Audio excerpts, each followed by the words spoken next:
गुंडाला वाचवण्यात तुमचा काय सहभाग आहे हाती, प्लीज आमची विनंती आहे तुम्हाला, असा संदेश राज्यात जाऊ देऊ नका.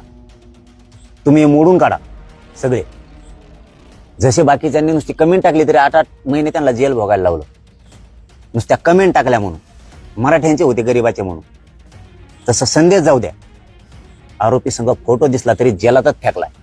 देवेंद्र फडणवीस साहेबांनी हे समजून घेणं लय गरजेचं आहे की तुम्ही गुंड सांभाळायला लागलात, त्यांचं वर्चस्व तुम्ही नष्ट गुंडाचं करू नाही लागले. आणि तुम्ही सुद्धा बहुतेक मग याच्यात सहभागी आहेत की काय. ती जी गाडी कळमकडे वळाली होती ना, तिचा मात्र मुख्यमंत्र्यांनी शोध घेणं गरजेचं. मी प्रत्येक वेळेस मुख्यमंत्री साहेब तुम्हाला विनंती करतो आणि याही वेळेस करतो पुन्हा, कळमकडं गाडी का चालली होती, कोण त्याच्यात पोलीस होते आणि ते का घेऊन चालले, त्यांचे शिडी अडचण नंतर बघू. त्यांना आधी 6 आरोपी करा, त्यांना बडतर्फ करून त्यांना चौकशीत घ्या. फोन कोणाचे आले, त्यांना 100% मंत्र्यांचे नेत्याचे फोन आले. हे खूप भयानक आहे हे कृत्य. मग ती बाई कोण, तिला मध्ये टाकणं गरजेचं. कोणत्या नेत्याचा फोन आलता तोही मध्ये जाणं गरजेचं. कोणत्या बड्या अधिकाऱ्यांना फोन केला, कारण नेत्यानं डायरेक्ट त्यांना केला नसेल तर अधिकाऱ्याला केला असं, अधिकाऱ्याने त्यांना केला असेल. ही एक टीम 6 आरोपी म्हणून मध्ये जाऊ द्या. तो पोलीस स्वयरा त्यांचा मुख्यमंत्र्यांचा पुढे गेलं तेच नाव प्रकाश महाजन, प्रशांत महाजन, त्याला 6 आरोपी केले नाही. त्याला सगळ्यात जास्त माहिती आहे यातल्या मॅटरमध्ये. दाबू लागायला, पैसे खायला तेव्हा आता जमून त्याच्यात पैसे खाणं देणं, पैसे पोच करणं सुद्धा तेवचे आरोपच आहे त्याच्यावरती. आरोप नाही तर हे सत्य. तपास यंत्रणेला 100% मुभा दिलेली नाही.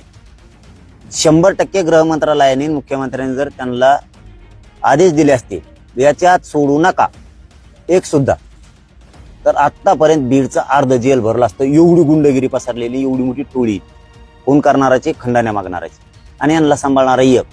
त्याला बी कोणचा कानून आता पडायचो, डोळे का काय काय झाले त्याला, म्हणजे तो सुद्धा याच्यातच आहे. कारण आम्ही का नाव घेतो त्याचं, त्या धनंजय मुंड्याचं, त्याचं कारण असं आहे की मान्य न्यायालयापुढं मीडियाच्या बांधवानेच दाखवलं होतं की याच्यात बड्या नेत्याला फोन लावला आरोपीने. बडा नेता कोण मग, टोळ्या सम्राट यालाच नाद आहे, बाकीच्याला कोणाला नाद नाही. असली पैसा कमवणे, सत्ता पाहिजे, पद पाहिजे, की त्यालाच नाद आहे. आणि हे त्याचेच लोक आहेत. अहो नुसतं जवळून हिंडलं तरी आमच्या सारख्याला चौकशाला देत, नुसतं जवळ हिंडलं तरी. आणि मग आता हे त्याचे लोक आहेत. हेच म्हणलेत 5 वर्ष त्यांनी ते पालकमंत्री पद त्याला विकलं होतं. मग आता त्याचेच लोक आहेत. ते कसं का 6 आरोपी होऊ शकत नाही? मग मंत्री म्हणून होत नाही काय? 6 आरोपी व्हायलाच पाहिजे ना ते. अरे आमच्यासारखे गरिबाचे लेकर होते, आंदोलनात उभा राहिलं तरी ते शूटिंग करायला येते त्यांचे लोक. आणि शूटिंग मध्ये जे दिसतील, म्हणजे रास्ता रोको करताना, साधा साखळी उपोषण करतानाचे अनुभव आहेत आम्हाला. 1.25 वर्ष सरकारचे.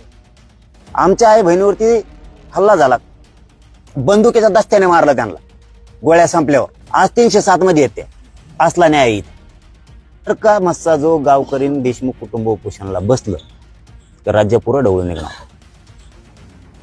सरकारनं या कुटुंबाचा अपमान केलाय, चेष्टा केली, असा राज्यात अर्थ जाणार आहे.